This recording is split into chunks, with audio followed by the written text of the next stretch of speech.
이 공안을 맞아 양자택일의 생각이 돌아가 답답하고 괴로워지면 생각의 모든 상태이고, 마음이 비워져 물음이 사라지면 감각의 모드로서 생각의 허구성과 욕심에 끄달리지 않는 진일보한 깨어난 정신의 소유자입니다.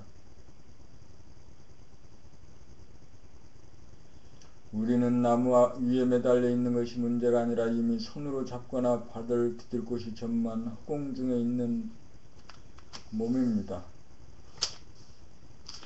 이미 허공 중에 있는 몸입니다. 무문관 제6직 세존염화 본칙 세존께서 영산회상에서 꽃을 들어 대중에게 보이니 그때의 대중이 아무런 감흥이 없이 묵묵부담인데 오로지 가섭존자만이 얼굴에 미소를 지었습니다. 세존이 말씀하시기를 나에게 정신이라고 하는 바른 진리가 갈마 있으니 니르바나 자체로서 실제의 모습으로 말하면 일체의 이미지가 텅 비어 있으며 은밀하고 묘하게 작용하고 운행하는 존재의 근원이요 바탕으로서 문자로 설명하거나 가르치지 않고 따로이 전하니 마하 가섭에게 전한다라고 하셨습니다. 사람은 누구나 정신을 갖고 태어납니다. 그런데 먹고 살기 위해 밖으로 신경을 쓰다 보니 정신이 나가 자기 몸을 감각하지 못하여 무의식적, 습관적, 무감각적으로 몸을 동작합니다. 정신이 있으면서도 정신이 무엇인지 몰라 정신이 들어와도 들어온 줄 모르고 정신이 육체를 나가도 나간 줄 모릅니다. 손동작을 할 때 손동작을 느끼고 감각하면 꽃을 손으로 잡아 들어 올렸다 내리는 동작에는 나라고 하는 마음도 없고 몸도 없습니다. 텅 비고 고요하고 환한 영성, 불성, 정신, 우주의 본체만이 감지될 뿐입니다. 대무심 절대무만이 홀로 존재합니다. 여기에는 근심, 걱정, 불안, 공포가 없으므로 절대 안온노의 니르바나 열반이고 흔적 자취가 없이 육체를 그리고 쓰는 존재의 근원이자 바탕이고 어느 문자로 깨닫게 할 수가 없고 오직 스스로 일심으로 옵션을 걸어 맥박 뛰고 숨쉬는 육체를 감각하여야 정신을 깨달을 수 있습니다. 육체를 감각함으로써 육체라고 하는 것이 텅 비어 있음을 보자마자 즉각 정신이 들어 정신을 깨닫게 됩니다. 대중들 앞에 가섭존자만이 정신이 들어 정신이 무엇인 줄 알았고 나머지 사람들은 정신이 나가 정신이 무엇인지 모르므로 정신을 쓰면서도 정신이 무엇인지 모릅니다. 우리들이 일상생활 가운데 행하는 일거일동은 전 우주가 뒷받침되어 적용하는 것입니다. 우주의 본체가 다름 아닌 정신입니다. 본모 13 존재와 생명의 법칙, 이것을 쉽게 말하면 본성이니 본심이니 정신이라고 말합니다. 정교에서는 하나님이니 부처님이라고 말합니다. 이것을 철학에서는 형이상학이라고 합니다. 형이상학이란 형상적 물질적으로 존재하는 물성을 다루는 형이하학에 비해 본질적 영적으로 존재하는 영성을 다룬다고 해서 형이상학이라고 합니다. 사람으로 말하면 정신이 형이상학이고 육체가 형이하학인 셈입니다. 그러니 정신과 육체가 별도가 아니고 양인 육체가 있는 곳에 음인정신이 있고 음인정신이 있는 곳에 양인 육체가 맞물려 돌아갑니다. 그러므로 사람은 형이하학인 육체와 더불어 형이상학인 정신을 지닌 존재입니다. 정신이 육체를 돌볼 때 육체가 실존하고 육체가 실존할 때 정신도 실존하여 영육상전입니다. 정신이 육체를 보고 살피고 알아차리고 감각하지 않으면 정신이 나가 먹고 사는 형이하학적인 삶에 그쳐 고등 동물에 그칩니다. 만물의 영장이 되려면 정신이 중심을 잡아돌려 육체를 항상 비추어 줄 때 존재와 생명의 근원인 정신을 깨닫습니다. 형이 하학적인 측면에서는 육체의 속성인 생각을 통해 일편단심일심으로 정신에게 충성을 다하는 한편, 형이상학적인 측면에서는 정신의 속성인 감각을 통해 일편단심무심으로 육체를 사랑으로 보고 살피면서 비추어 부창 부수가 되도록 하여 조화와 균형이 이루어지게 하여야 합니다. 그리하여 생각과 감각, 양과 육체와 정신, 물질과 본질, 실종과 본질이 쌍으로 존재하면서 돌아갈 때 형이 하학과 형이 상학이 분리되지 않고 공존하여 영과 육이 쌍전합니다. 이것이 존재와 생명의 법칙입니다.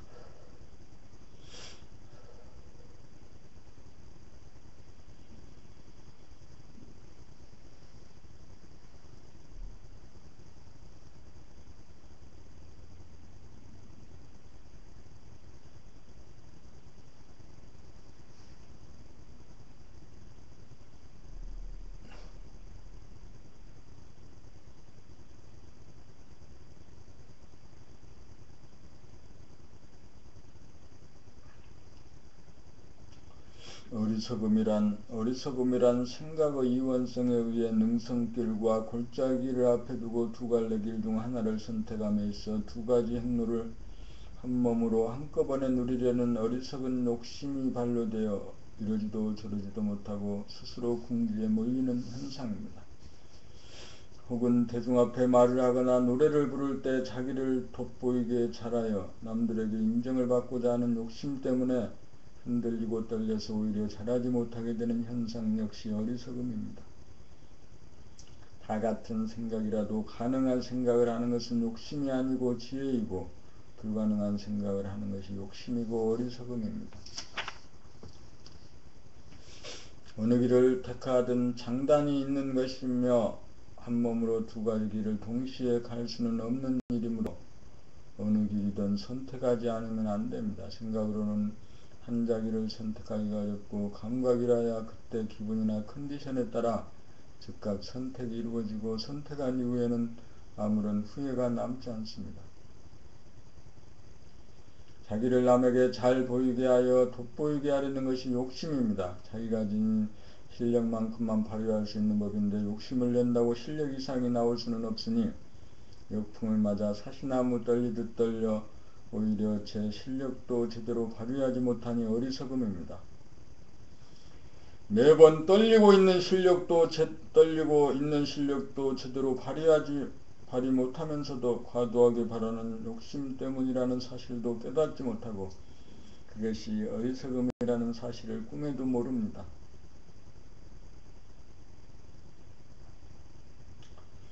자기와 남을 비교하여 자기보다 많이 가진 사람을 부러워하면 욕심이 생겨 스스로 불행합니다. 자기보다 못한 사람이 얼마든지 있고 그들은 불행하지 않는데 저 혼자 만들어 불행합니다. 어리석음이란 욕심 때문에 생기는 것이고 어리석음 가운데 어리석음인 줄 몰라 언제까지나 되풀이하면서 윤회합니다. 자기 안에서 어리석은 욕심이 일어나는 현장을 감각으로 직관으로 한 번이라도 발견하고 깨달아야 어리석음이 반복되는 윤회의 사실을 끊을 수 있습니다. 욕심이 단박하고 어리석음이 없으면 순리 자연하여 궁지에 몰리지도 않고 떨리지도 않고 불행하지도 않아 지혜롭다고 할 것입니다.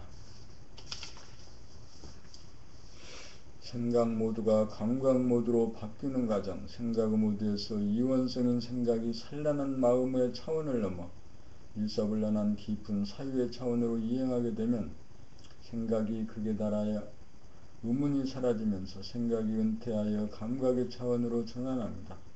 감각 모드가 되면 생각의 모드를 해체하여 생각을 거치지 않고 즉각적으로 사물의 핵심을 직관하는 능력이 생기고 생각을 부리고 쓰거나 생각을 부리고 쓰지 않는 취사 선택권이 생깁니다. 사유의 차원에 들어가기 위해서는 성리 연마를 통하여 생각이 갈 때까지 가도록 하여 더 이상 따지고 분석하는 생각의 장략이 쉬워져야 가능합니다.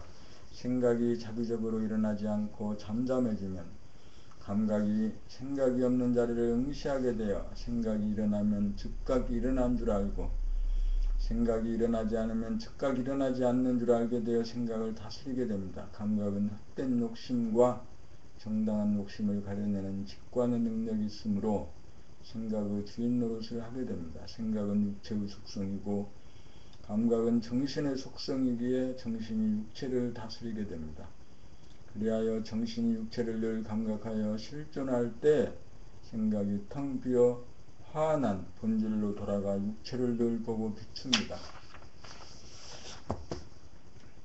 이러한 우주만유와 육체를 있게 만든 존재와 생명의 바탕, 이러한 우주만유와 이것이 우주만유와 육체를 있게 만든 존재와 생명의 바탕이자 근원입니다.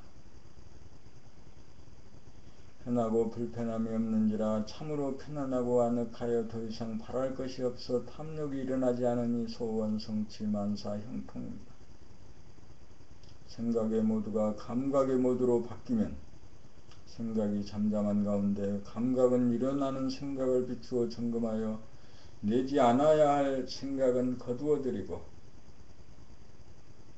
내야 할 생각은 내도록 합니다. 생각의 모두는 비좁고 시끄러운 가운데 어둡고 감각의 모두는 텅 비고 고요한 가운데 환합니다. 무한하고 영원한 정신이 유한하고 찰나적인 육체에게 빛과 열기를 뿜어주어 중단함이 없습니다.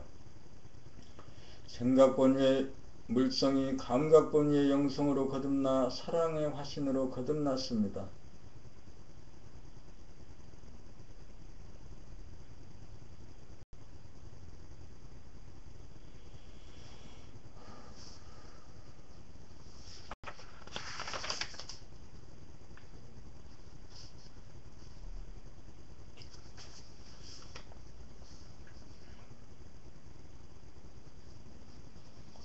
무문관제 8칙 해중조차 본칙 고람 스님이 중에게 묻기를 해중이 수레를 100대나 만든 사람인데 양쪽 바퀴를 빼고 굴대를 떼어내니 무엇을 하려는 것인가?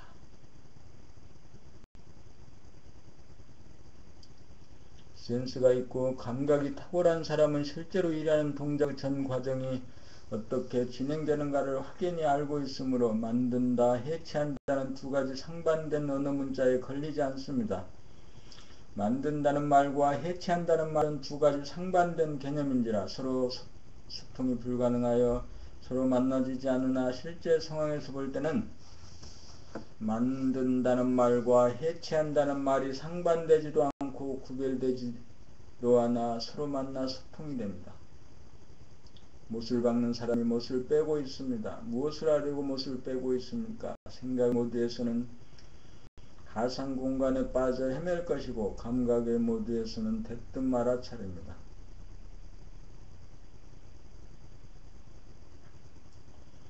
생각의 모드에서는 일상생활 전반이 그런 식이라서 어리석게도 번뇌망상에 시달리며 살고 감각의 모드에서는 진실을 직관하여 막히지 않고 무사투평합니다. 자, 한마디 읽어봅시다.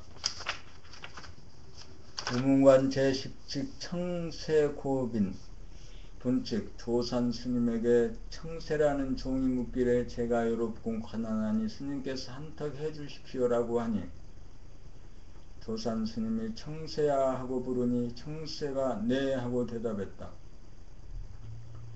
조산 스님이 말하기를 청원백가의 술을 석대나 마시고도 아직 입술도 젖지 않았다고 하느냐. 정신을 깨달으면 텅 비었는지라 가난하기 짝이 없고 가득 찬지라 부자 장자이기도 합니다. 가난하다는 말과 부유하다는 말은 상극이지만 도에서는 무엇이라고 해도 하나로 통합니다. 하나로 통하기에 그 말이 그 말입니다. 그러므로 깨달은 사람은 가난하다는 말도 부유하다는 말도 하지 않습니다. 청세가 가난하다고 한 것은 도를 모르는 사람의 소리이지만 청세가 도를 아는 사람이라면 조산 스님을 떠보기 위한 수작일 수도 있습니다. 어쨌든 조산스님은 그런 수작에 휘둘릴 뿐이 아니어서 대뜸 청세하고 부르니 청세가 이해하고 대답했습니다. 정신은 말을 하기 이전에도 말을 하거나 행동을 하는 찰나에도 항상 존재합니다.